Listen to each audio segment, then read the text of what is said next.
Мишабзия, друзья, в Абхазии объявлена охота на грузинских учителей Гали. Давайте послушаем Хану Гунба. В связи с появившейся информацией в СМИ относительно задержания действующего учителя по подозрению в шпионаже, а также в связи с появившейся информацией о возможных связях руководителей образовательных учреждений, некоторых руководителей образовательных учреждений Галского района с вражеским государством, хочу сказать следующее.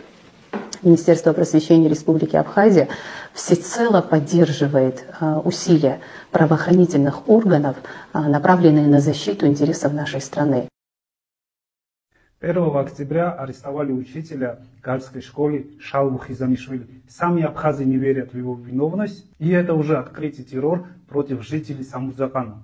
Русские хотят заменить грузинское влияние в Гали на собственное русское. Поэтому в последнее время в Гали открыли разные русские конторы.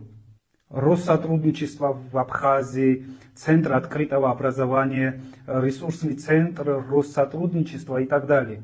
Россия хочет распространить свое влияние в Гали и для этого тратит огромные ресурсы. Но они не учли одно, что галское население Абхазии – это самые патриотичные грузины, и они стоят во главе движения за единую Грузию.